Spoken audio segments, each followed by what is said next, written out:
Hello guys, welcome to our channel. तो most important topic पे हम लोग बात करने वाले हैं। जो आपका रह जाता था वो टॉपिक है आपका कथन और निष्कर्ष। मैं आपको इस 10 मिनट की वीडियो में हर टाइप का क्वेश्चन कराऊंगा जो आपके ग्रुप डी में आया हुआ है। अगर आपने इसकी सिर्फ डेफिनेशन समझ ली, जैसे मैंने आप लोगों से कहा था स्टेटमेंट और अजम्पशन, सिर्फ आपने डेफिनेशन के बेस पे लगभग सारे क्वेश्चंस कर लिए होंगे।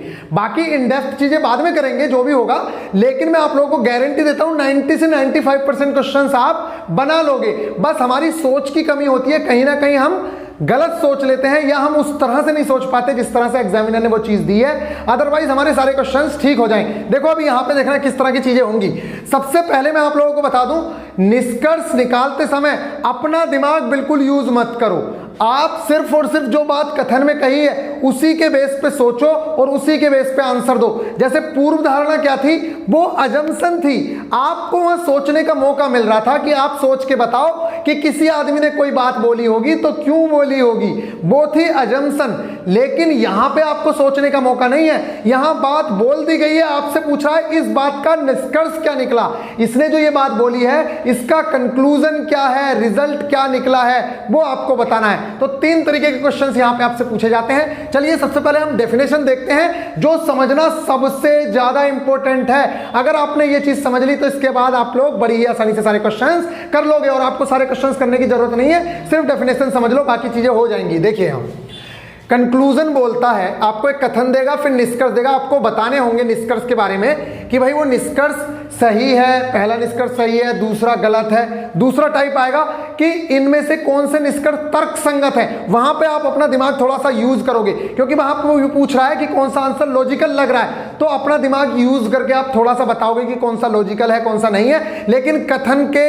इर्द गिर्द ही रहोगे, कथन से आप बाहर नहीं भागोगे। जो स्टेटमेंट में बोला है उसी चीजों को फॉलो आप लोगों को करना है। तो सबसे पहले इसकी डेफिनेशन देखिए, एक ऐसा रिजल्ट जो पूर्णता मतलब पूरी तरीके से दिए गए कथन पर आधारित हो तथा जिस पर किसी भी प्रकार का संदेह ना हो। मतलब उस चीज में बिल्कुल भी ये नहीं होना चाहिए कि 50% सही है 50% गलत है, वो कथन गलत हो, वो निष्कर्ष आपका गलत होगा। फिर आपको 100% निकल के आना चाहिए कि ये बात सही है, तभी आप कहोगे कि ये चीज सही है। देखो पूर्व धारणाओं में गुंजाइश थी, क्योंकि वो एक आदमी की सोच है, आपकी अलग हो सकती है उसकी अलग हो सकती है, वहां पे सोच चल रही थी। लेकिन यहां पे कंक्लूजन है, उसमें तुम्हारी सोच कुछ नहीं चलेगी, जो चीज है वो 100% सही होनी चाहिए।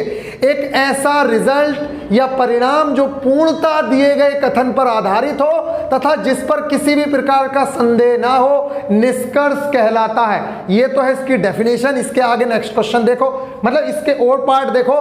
कंक्लूजन स्टेटमेंट का समर्थन करना चाहिए।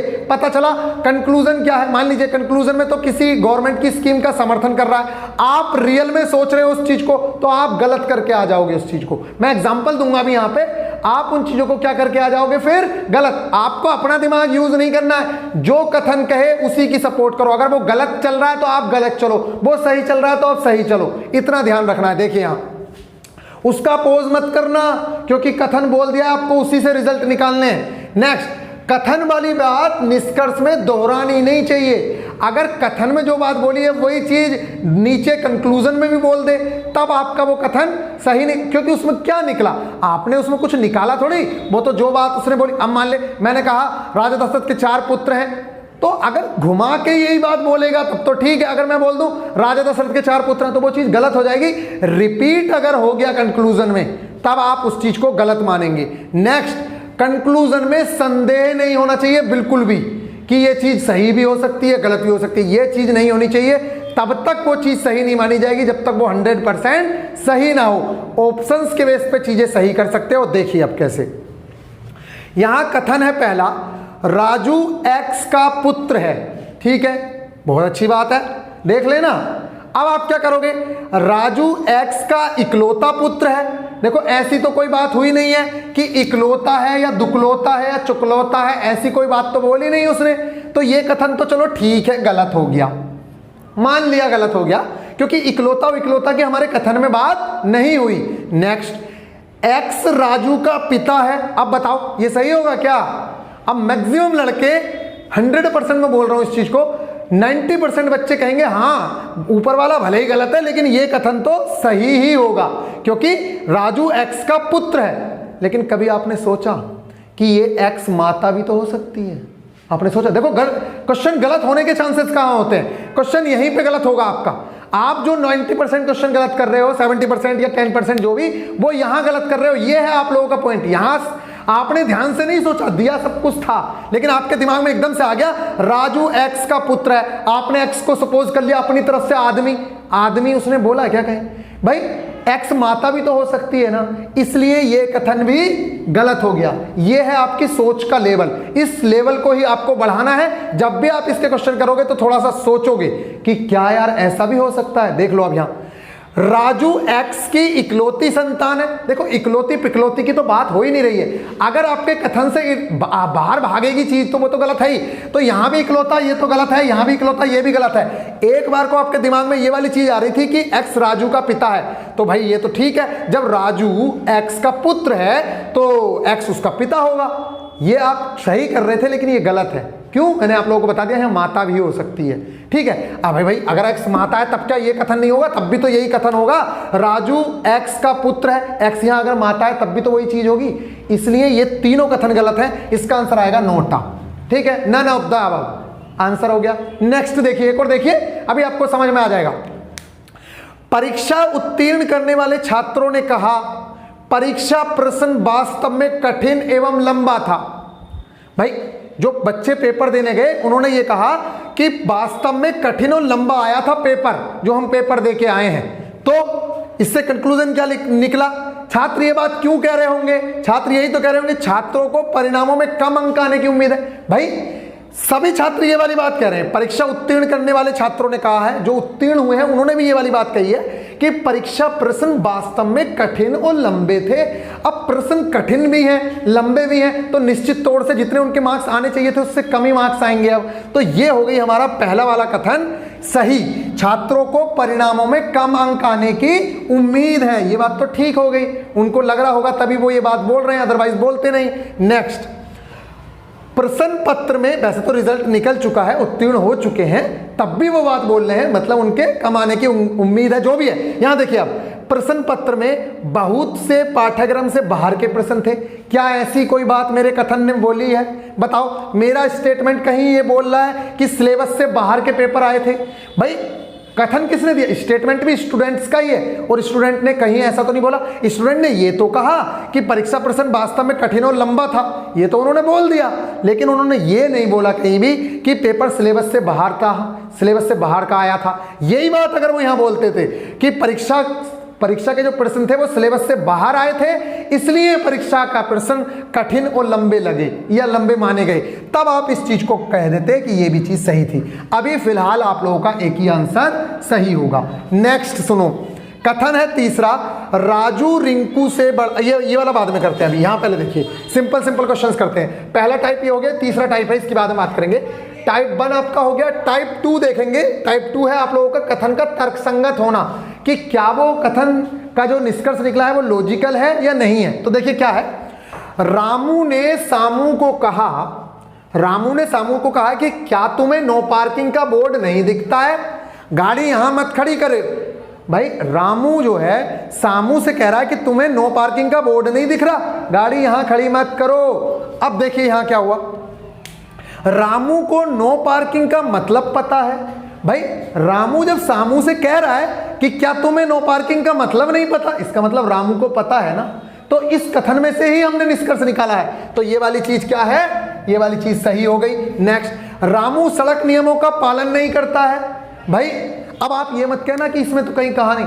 भाई एक बात बताओ, अगर वो नो पार्किंग में गाड़ी खड़ी नहीं कर रहा है तो इसका रिजल्ट ही है कि वो यातायात नियमों का पालन नहीं करता। भाई जो आदमी नो पार्किंग में गाड़ी खड़ी कर रहा है तो वो आदमी क्या कर रहा है, नो पार्किंग में गाड़ी खड़े करने का मतलब ही है कि वो आदमी रूल्स को फॉलो नहीं कर रहा है। इसलिए ये दोनों कथन क्या है, लॉजिकल है। देखो यहां आपको अपना दिमाग यूज करना पड़ा है। जब आपसे पूछे कि लॉजिकल है या नहीं है, मतलब कथन तर्कसंगत है या नहीं है, तब आप अपना दिमाग यूज करेंगे। यहां हमने दिमाग यूज किया और आपका आंसर ये हो गया। नेक्स्ट अगर देखें तो ये देखिए, ये भी लॉजिकल वाला है। अब देखो इस क्वेश्चन को देखना, इस क्वेश्चन का आंसर आप गलत करोगे फिर से। ये देखो, कश्मीर पृथ्वी का स्वर्ग है। ठीक है साहब। अब देखो बोला तर्कसंगत निष्कर्ष बताओ, मतलब कौन सा लॉजिकल है कौन सा नहीं है। कश्मीर सबसे सुंदर स्थान है। अब आपके दिमाग में एकदम से आएगा यार कश्मीर तो सबसे सुंदर स्थान नहीं है, सबसे सुंदर स्थान तो स्विट्जरलैंड है। आपके दिमाग में तो यही आएगा। आप अपना दिमाग क्यों लगा रहे हो?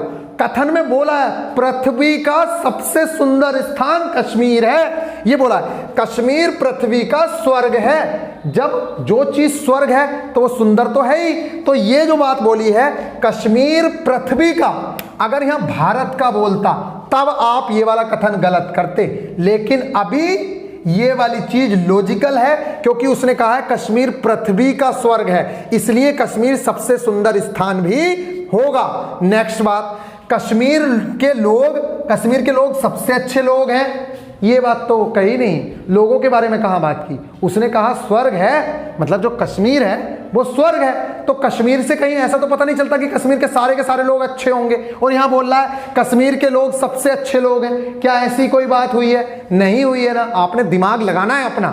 अब आप लॉजिकल पूछ रहा है ना, आपने दिमाग लगाया तब भी वो चीज नहीं निकली, इसलिए इसका जो तर्क संगत है वो केवल कथन एक ही तर्क संगत है। इसके अलावा एक क्वेश्चन है, हर अस्पताल में रोगी है। भाई हर अस्पताल में रोगी है ये कथन है। निष्कर्ष पूछ रहा है रोगी केवल अस्पतालों में मौजूद होते हैं, क्या ये बात है? आपके घर पे रोगी नहीं हो सकता?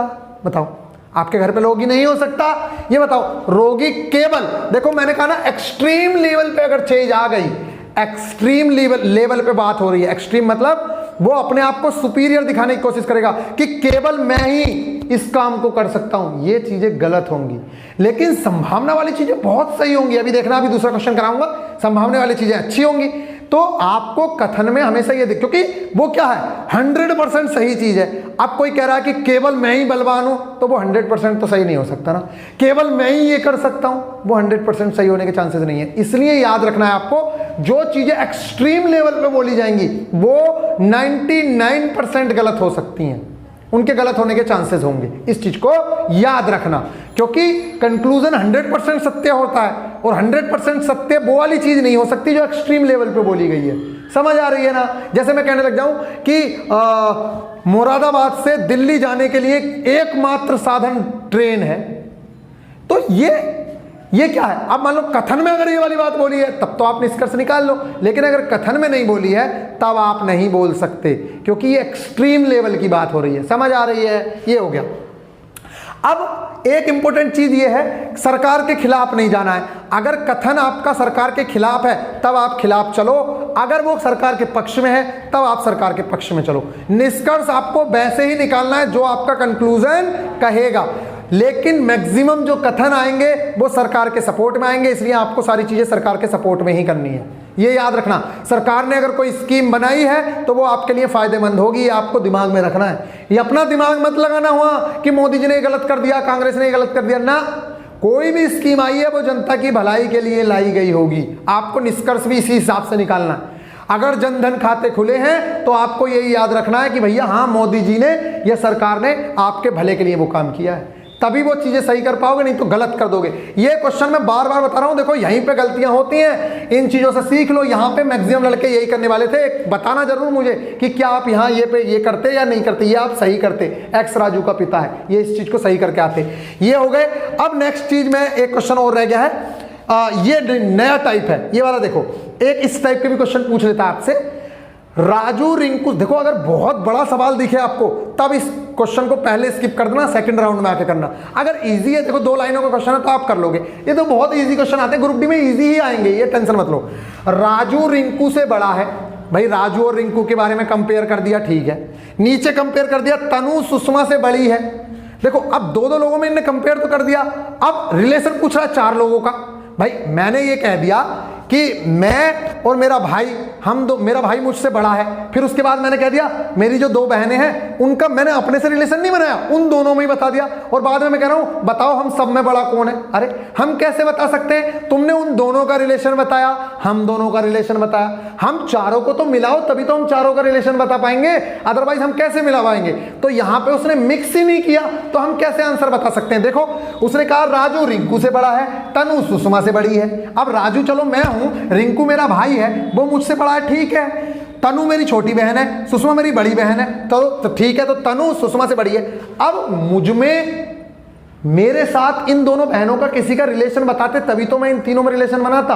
अब इन्होंने निष्कर्ष में पूछ लिया सुषमा 4 में सबसे बड़ी है, इन चारों में सबसे बड़ी है। यार हम चारों का रिलेशन कैसे बता सकते हैं? मुझे तो बस इतना पता है कि मैं अपने भाई से छोटा हूं, मुझे ये पता है कि ये जो तनु है ये सुषमा से छोटी है। ये हमें नहीं पता है कि ये जो है सुषमा सबसे बड़ी है कि सबसे छोटी है, ये नहीं पता है। बड़ी है सुषमा लेकिन वो बहन से, ये स्पष्ट नहीं हुआ है कि वो भाई से भी बड़ी है या मुझसे बड़ी है या मुझसे छोटी है। हमारा रिलेशन नहीं बताया गया ना, इसलिए ये चीजें गलत हो जाएंगी। इस तरीके के आपके सामने क्वेश्चन आएंगे। अब देखो क्वेश्चन क्या है, अब देखो इसके ऑप्शंस क्या है। ऑप्शंस देखो, ऑप्शंस कैसे हैं, ऑप्शंस देखो किस तरह के मिले कि ये वाला जो निष्कर्ष है ये सही है, तो सही तो ये नहीं है, गलत है।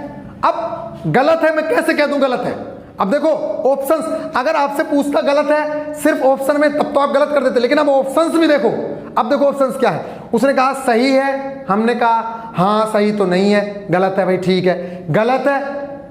अब हम कह रहे हैं हाँ है तो गलत, लेकिन शायद गलत है, शायद गलत है ये तो नहीं कह सकते, शायद सही है या गलत है या नहीं कह सकते। ये वाला आंसर आप लोगों का बेस्ट आंसर होगा यहां। क्यों? इस चीज को तो सुनो, देखो आप कह नहीं सकते हो, ये सबसे मस्त आंसर है। आप गलत मत कहो इसको, भाई क्या पता सुषमा सबसे बड़ी हो। देखो इस चीज को सुनो, मैंने आपको पहले वाली चीज समझाई वो इसलिए क्योंकि क्वेश्चन डायरेक्ट वैसा भी आएगा तो आपको उस टाइम पे गलत करना है, लेकिन ऑप्शंस देखने हैं। अगर ऑप्शन देखो, अब आपने डायरेक्ट ऑप्शन देख के गलत कर दिया, लेकिन उसके अंदर इससे बेस्ट ऑप्शन मिल गया हमें गलत से भी बेस्ट ऑप्शन मिल गया है। और आपका एग्जाम कहता है जो मोस्ट एप्रोप्रिएट आंसर हो, मतलब जो सबसे ज्यादा सुइटेबल आंसर हो, और सबसे ज्यादा सुइटेबल आंसर यहां पे गलत तो है लेकिन उससे भी ज्यादा सुइटेबल आंसर हमें मिला है।